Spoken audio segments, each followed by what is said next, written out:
Good morning. Welcome to the Tulsa Welding School in Jacksonville. My name's Ryan Edgett and I'm a welding instructor here. Today we have a pretty special weld. We're going to be welding 70-30 4-inch copper nickel pipe. This is an open root. We've already put the root in it previously. I'll be doing this in the 2G position. A portion of it will be in the mirror, portraying that I couldn't reach the back side of it.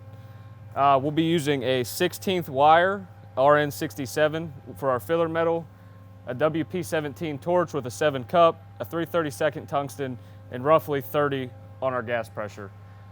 Couple important things about copper nickel: it's a very soft metal. It's very corrosion resistant.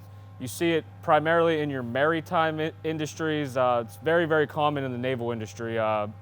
Naval warships is where you mostly see it. It's a very expensive metal. So I'm going to go ahead and get started. We'll be using the freehand method because it's pretty common to freehand copper nickel. Not very many people walk the cup on it.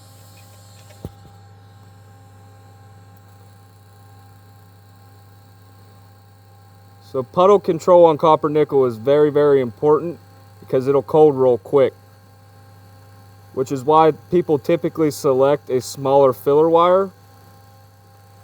And again, I'm just using a freehand method, just a little bit of a weave motion to it, kind of a lay wire technique as well. And when I stop, I want to walk the tungsten to the bevel before I break.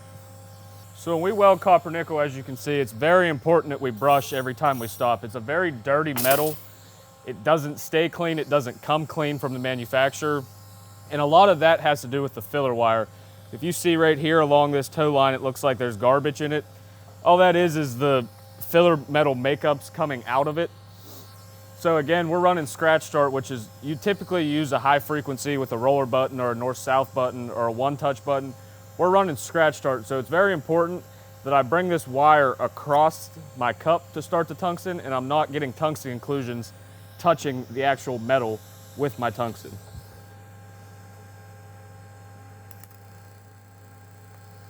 So when I start, I just want to get my puddle warm again. And now I'm introducing that filler wire. It's very important on copper nickel to keep their filler wire up underneath the cup because the wire does oxidize very quickly.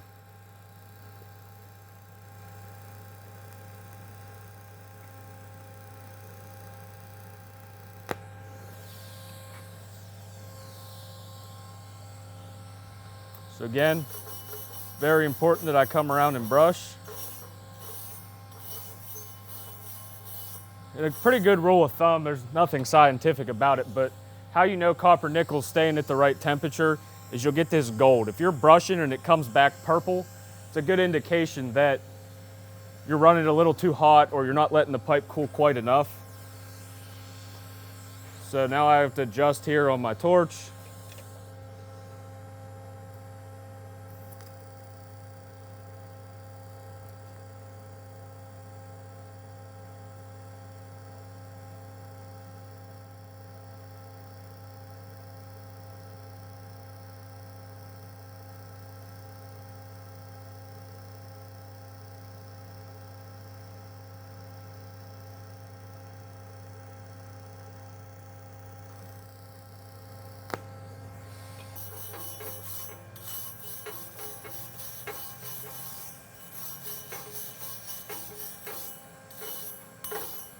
So again, we're looking for that same gold color after brushing. So it's common in the field when you have a mirror weld or an obstruction, which is what we're trying to set up here, basically implying that I can't see this part, being that there's a beam here, another pipe. You're gonna have a lot of starts and stops. So it's very, very important that we get good at doing our starts and stops and we blend them in like it's just part of the weld.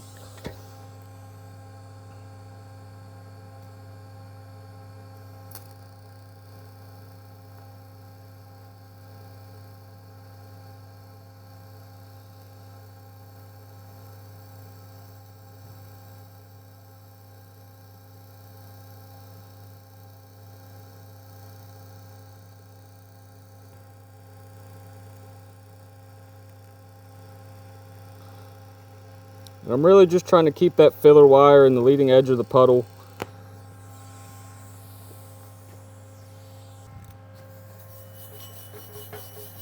So again, when we brush, we want to see it go right back to gold. Oftentimes it's a good habit to look at the ends of your wire. I try to alternate mine. I'll flip the wire in my fingers every other start and stop, because we don't want to put that oxidized wire back in the puddle. We want to start with a good, fresh, clean wire every time. Always want to check your tungsten. As long as you're not touching it or messing up on your start, you shouldn't have to grind your tungsten every time. A lot of people do, but as long as you're not dipping it, getting filler wire on it, or sticking it too much, you shouldn't have to grind it every single time.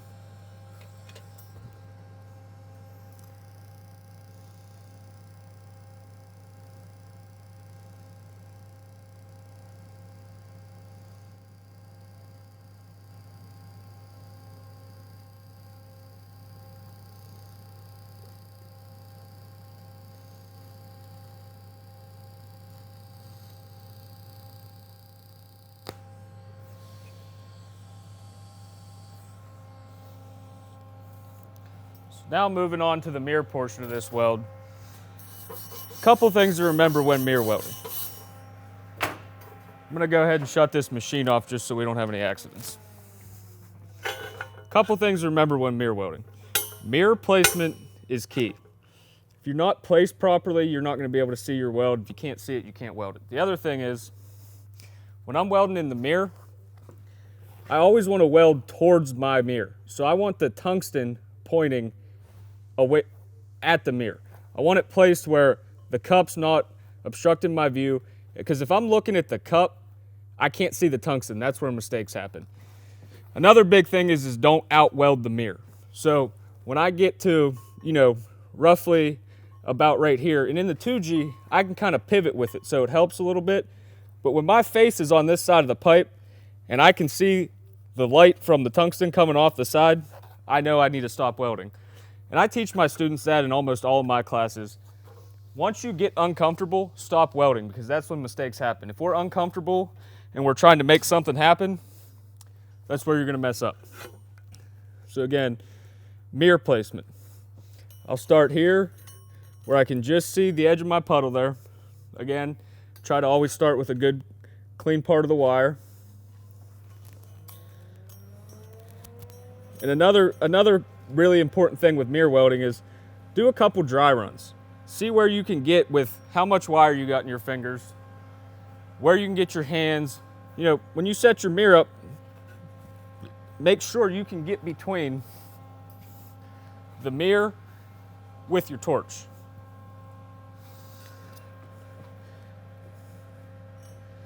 And another thing to always think about is, for those of you who have not tried mirror welding before or doing anything else in a mirror, everything you do in a mirror is going to be backwards to you. So me personally, before I start mirror welding, I tell myself forward is back, back is forward, right is left, left is right. And that seems to help me get through it a little bit better.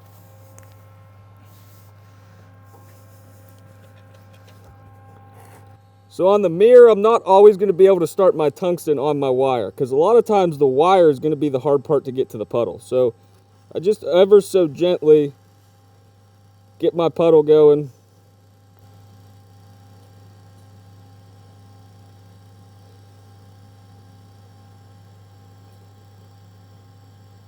Wire's falling apart. There we go.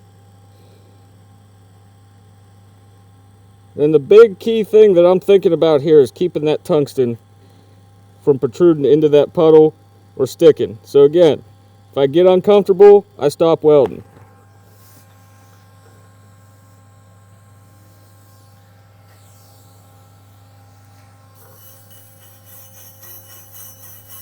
So again, I come back with my brush. What I'm looking for is that nice gold color, which means I'm not overheating that puddle. Tungsten's still in pretty good shape. So now what I ran into is I out weld it where I could get my hands through with the mirror. So now I got to position my mirror a little different. I prefer to have an angle where I'm looking at the mirror and it's looking down at my puddle. I find that to be the easiest for my eyes. So again, clean wire, always important. Which, as you saw last time, when I started my puddle, it balled up on me a little bit. That could be two things. One, this copper nickel wire is not always the easiest to work with. Sometimes it will ball up on you. Could have been that being in the mirror I had my tungsten on too sharp of an angle, or it could have been that I accidentally flipped the rod around not knowing it, and I put the dirty end of it in there and it oxidized before it reached the puddle. So again,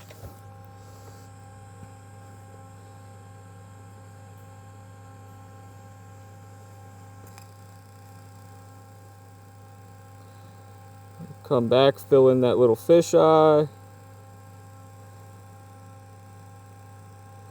And now we're right back to it. Another good thing to do is flex your filler wire in your hand, and it helps you go with the contour of the pipe. So again, all I'm trying to do is stay out of that puddle with my tungsten. So I'm uncomfortable, I break it, I stop welding.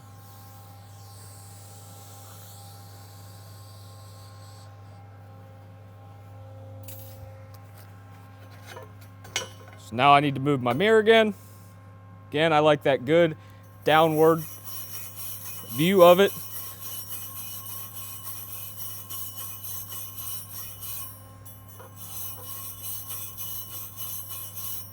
Go ahead and brush it. As we can see, it's still nice and gold.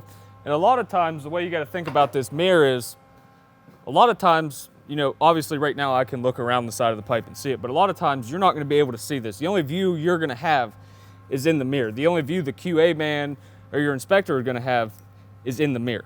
So it's good to carry another little circular mirror with you, one that you can just kind of come around the back with your flashlight, really see what's going on back there. But right now we're doing pretty good. You know, our bead doesn't look much different than it looks out here, and it's tying into the bevels, and the toe lines are nice and fused.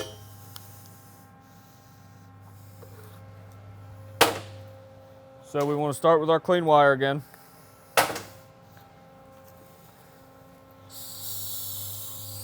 Always remember to turn our gas on. And again, I got that nice downward view of it. And really, I can probably move my mirror even over here a little bit and probably hit this all in one shot.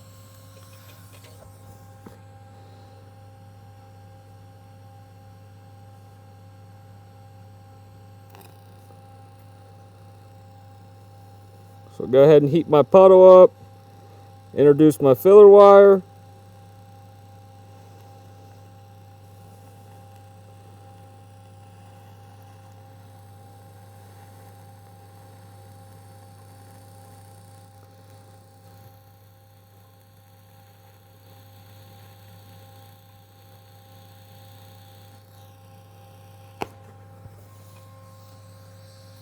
Always on my ending bead there. If I get a fisheye on one of my stops in the middle, I can always stay in that puddle with my tungsten, work it out of there, add my wire to it. But always on my ending one, you know, I should do it every time, really.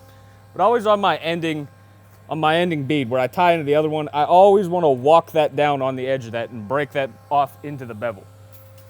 So we'll go ahead and really clean this up with a wire wheel this time.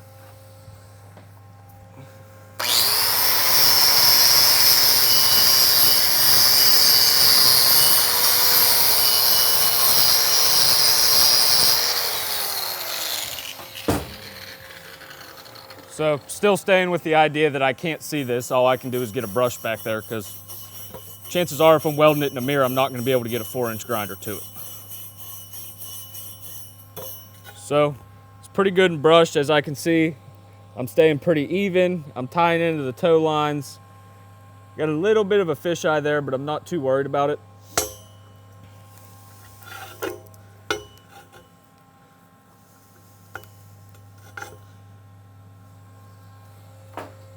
So now for the start of our second pass. Also, if you see over here, I keep my wires, copper nickel wire. It's very, very important that we keep this separated from everything else, because it's very similar to a stainless or even an aluminum. It's soft like aluminum. You can bend it easy, you can break it. So it's very important to keep it clean and keep it in one of these tubes all by itself. That's all RN67 copper nickel wire. So for the start of the second bead in my fill pass, I'm shooting for about the same size as my first one. You know, really just that same weave motion.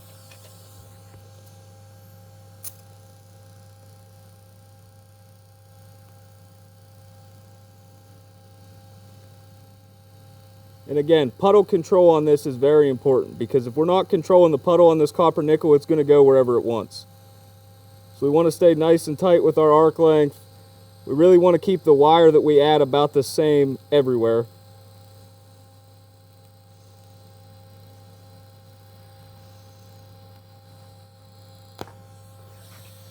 And on this top bead, what I want to do is when I go to break off, all I do is just walk to the top bevel now. I don't want to walk back down across my previous bead. So again, go ahead and put our brush to it. And we see we're still coming out nice and gold, even a little bit of silver in it. So we know that the pipe isn't really too hot. And I mean, copper nickel dissipates heat pretty quickly. I can, you know, pretty much touch that all over. So you're not really going to get it too hot or need to let it quench really until probably we get the fill pass done. We'll let it cool for a little while, then we'll come back and cap it out. And I prefer to cap with an 1/8 inch rod. I do my root with an 1/8 inch rod. I do my fill with the 1/16, just because it runs real nice and clean, and I want to keep the whole inside of this clean. The 1/8 inch rod, it deposits a lot of metal and it fills up quick, but sometimes it has a tendency to be a dirtier wire, to where the 1/16 is pretty standard. It's, you know, it's pretty clean all the time.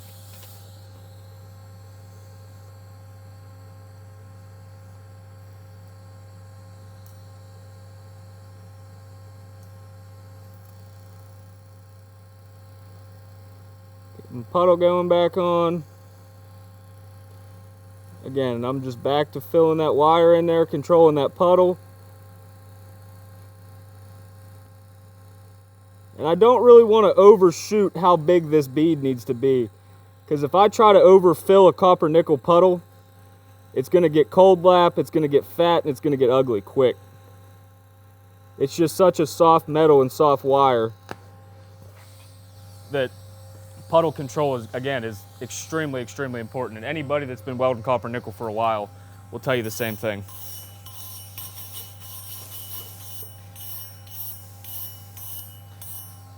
And it's also, in my opinion, like, you know, you walk the cup on stainless or even regular carbon steel, you know, you get pretty colors, you get a pretty weld.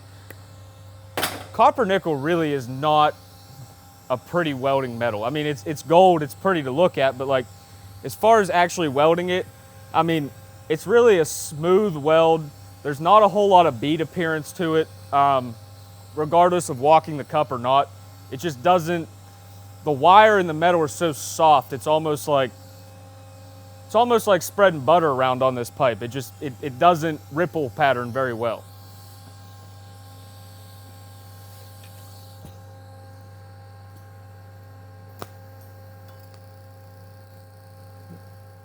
And as you see there, how soft that wire is, the heat barely hit it and it balled up on me.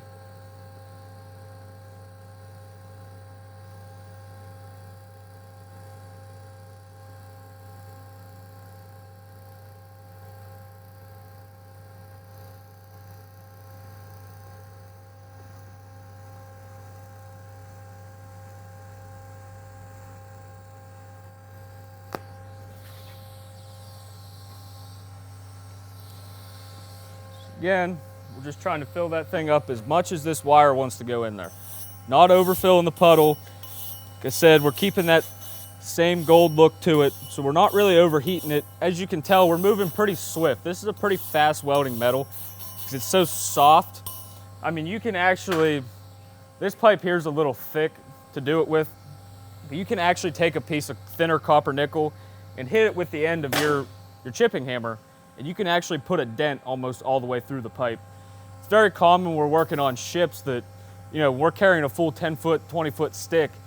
I mean, there's always dropping dents. And, you know, working on ships, they don't want to see dents in their pipe, so like the going price for a 20-foot stick of this 4-inch 70/30 is probably about $2,500.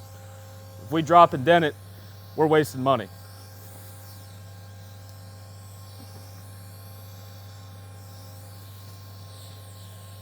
gonna be more comfortable. All right.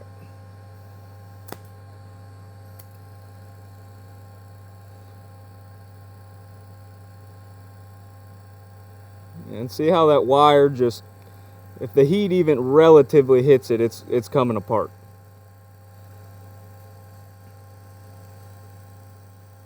I mean, you can literally take this RN67 and make bracelets out of it by hand.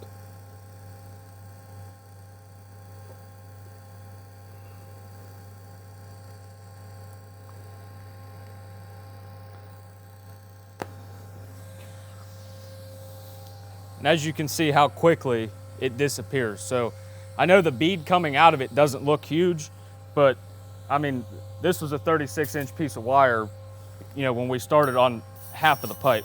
So as you can tell, it really does go away fast. So again, we're keeping that same gold appearance, which makes me know that I'm not looking too bad on the heat. And again, I will stop and I'll let it cool before we move on to the cap pass of it. But for right now, we'll go ahead, we'll finish up this fill, and then we'll get back onto the mirror side of things and talk a little bit more about that.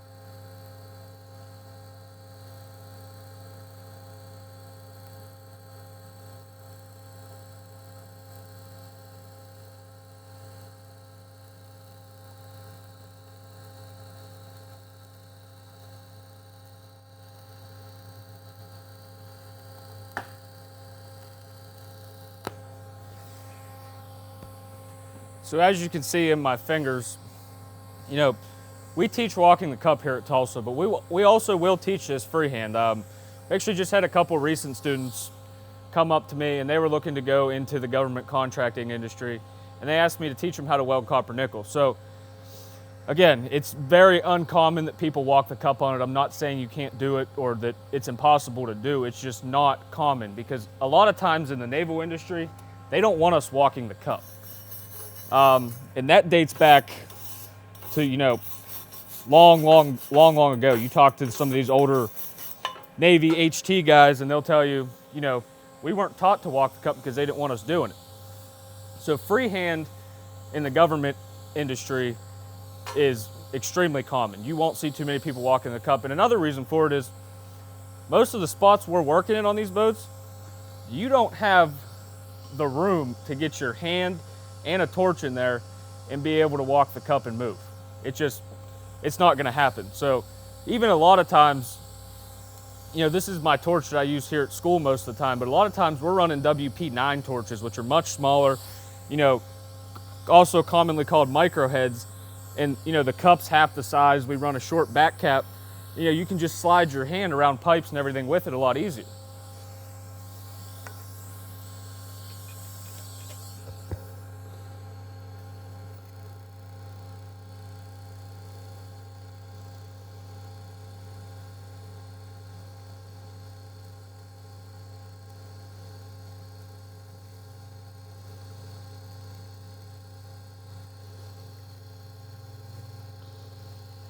So again, as you can see, I'm not really feeding wire through my fingers. I'm just kind of running my hand up the stick of filler metal. I don't really prefer on pipe to feed wire. I just grab a whole stick of wire most of the time, especially on this copper nickel, because it goes through so fast. And it's not really, you know, like a feeding motion. I'm literally just, as I'm going along, and I'll usually put it up against my shoulder, I'm actually just walking my hand up the wire to continue to bring it in. Because like I said, when we started with this was a full stick of wire, and we did what? Probably 4 to 5 inches of pipe with, we're almost down to a half a stick of wire. So like I said, this copper nickel, it does just eat wire. And it really doesn't matter whether it's 16th, 1/8 inch, 3/32, all of it just disappears quickly. Yeah, so I'm gonna go ahead and clean up my tungsten because it has been a few starts and stops since we have cleaned it up. And here at the school, we have a section of grinders where, you know, students can go and sharpen their tungsten. You got the shield and the foot pedal. So that way you don't got people trying to sharpen their tungsten on a 4.5-inch grinder. I've seen so many injuries happen that way. So I'm back from sharpening the tungsten, ready to get started on this mirror portion. So again, like we talked about before, it's all about positioning the mirror, positioning your wire. A lot of times something to keep in account is I like to keep my hand out here when I start. That way I know I'm getting to the puddle, because if I got my wire here, I'm not really getting to the crater there to put the wire in. And if I overfeed it this way, with this copper nickel wire, all it's going to do is explode and put a ball right there of just not good filler metal, I guess is what you would call it. I mean, it's going to be oxidized, it's going to be black, it's going to be nasty looking. So I like to start here, out here on like a 90 degree to the puddle. And then as I'm coming along, like I said before, I flex that filler wire in my fingers, and I'm just really dragging it along this edge, getting it to where I need the puddle.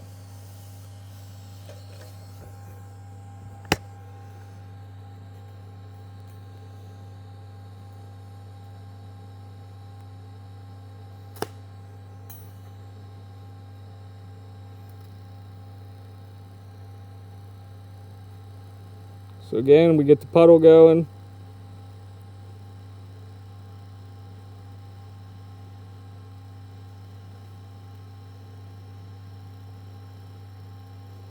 Like we talked about before, as soon as I get uncomfortable in this mirror, I quit welding. If I can't see it, or if I'm starting to see the light from the tungsten come around the side of the pipe, I've out-welded the mirror. And the only thing that's going to happen after that is me getting in trouble. So about right there is where my hands are starting to block the mirror. I come up off the side of the pipe and I break it. So again, now we're going to reposition the mirror. We want to come over here. Again, I like that downward angle towards it. I like to be able to see everything. Again, we always want to start with a good clean end of the wire. Knock that off. And then our other crucial thing for copper nickel is we always want to brush.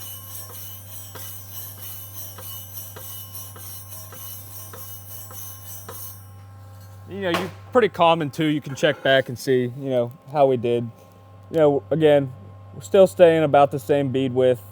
Tying into the bevels, the toe lines are nice and tied in. Don't really have any undercut or anything going on.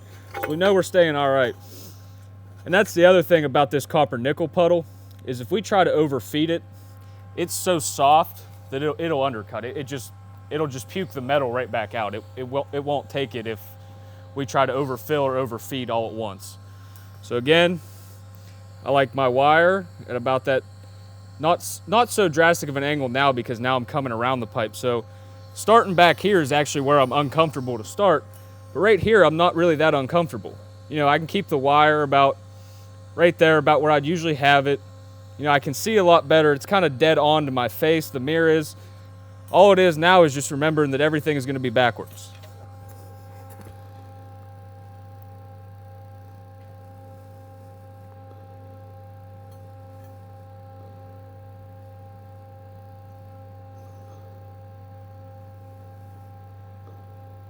And again, the most important thing about welding in the mirror is keeping the tungsten off of the wire and out of the puddle.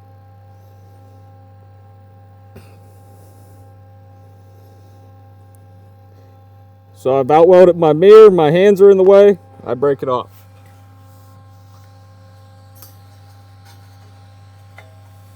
Come back to the mirror for replacement, and all I got to do is now finish from here to here. So again, nice clean end of the wire for start. Get my brush in there again, and as you can see, we're still going back to gold, which means the pipe's not overheated. A lot of people, when they weld copper nickel, they first think that there's something wrong with it, because, you know, every weld you make, it comes out black and grimy looking until you brush it off. And there's no way to go around that. It's just a dirty metal. Anything with copper in it is going to be dirty. You don't get those pretty stainless colors on copper nickel. It's not in the chemical makeup of the material to happen. So again, got the mirror placement looking down on it. I bring my tungsten in, got my wire in. Get my puddle started. Add my filler wire to the puddle.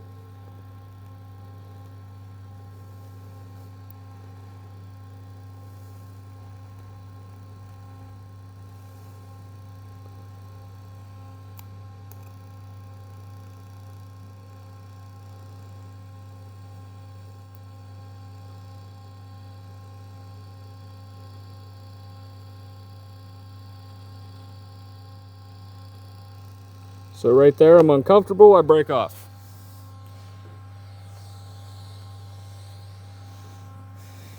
Even if I break off and I only have, like, for instance here, I have probably 1/4 of an inch left to weld. I would rather break off and do a restart rather than bury my tungsten in the puddle, bury my tungsten on the filler wire,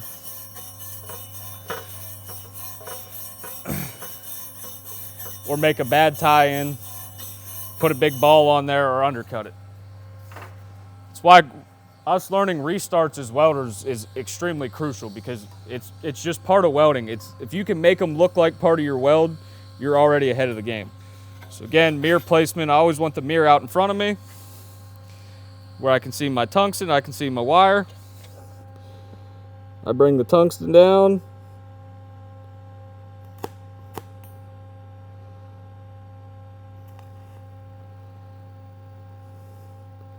Get my puddle started up. Now I introduce the filler wire. Come back into my tie-in. And again, I want to make sure in my tie-ins I don't have any fisheye, so I work it around a little bit and then break it off. Okay, so now that we've finished up the fill pass, that's what we're looking for. I like mine to be not super underflush, but a little underflush, because again, this wire does ball up very quickly.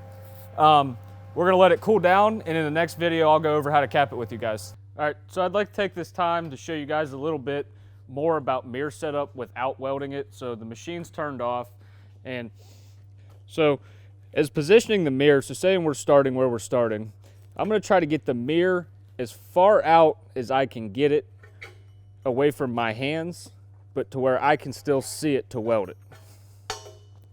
So wherever that may be, how high, how low, and that's why they put all these adjustable balls on the mirror. So about right there was where I'd want it to start at. Again, as we already have addressed, we don't ever want to out-weld our mirror. So what we're really looking for in the mirror is to see that tungsten coming at us. We never want to weld away from ourselves in the mirror, because if I see the cup like that on the side of the pipe, I have no idea what's going on. I don't know what I'm touching. I don't know what I'm welding. I don't know where the weld's going. So we really want to keep it, you know, where the tungsten is right here in the mirror, and then we bring our filler wire in. And again, as we addressed already, we want to keep that filler wire out here on an angle so we're getting to our puddle.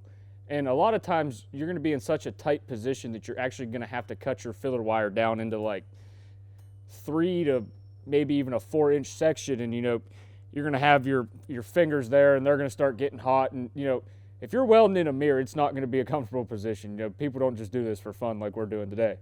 So as we're moving along, like we said, we don't ever want to out-weld the mirror. So as we're moving along, we're moving our mirror. Again, it's always crucial in the mirror to do a dry run. So I want to see where I can get to with the wire I have. I want to see where I can get to with my cup and my tungsten before I run out of, again, like right here, I'm actually hitting the torch on my mirror, which is very common, and that's why a lot of times in the shipbuilding industry, we prefer to use the WP9 torch over the 17, because it's a lot smaller and there's a lot less chance of me, again, hitting that torch off the mirror. And sure, you can swing your mirror back a little bit, but as you see, as we move the mirror around, it now changes my view every time I move it. So what I'm really looking to do is see where my best adjustment can be. And again, as I addressed earlier in the video, I prefer to keep my mirror, you know, as I'm moving along, as it seems fit, on this downward angle. I try to get it like this, to where I can see my top bevel, my bottom bevel, and my puddle, and my torch, and my wire. So again,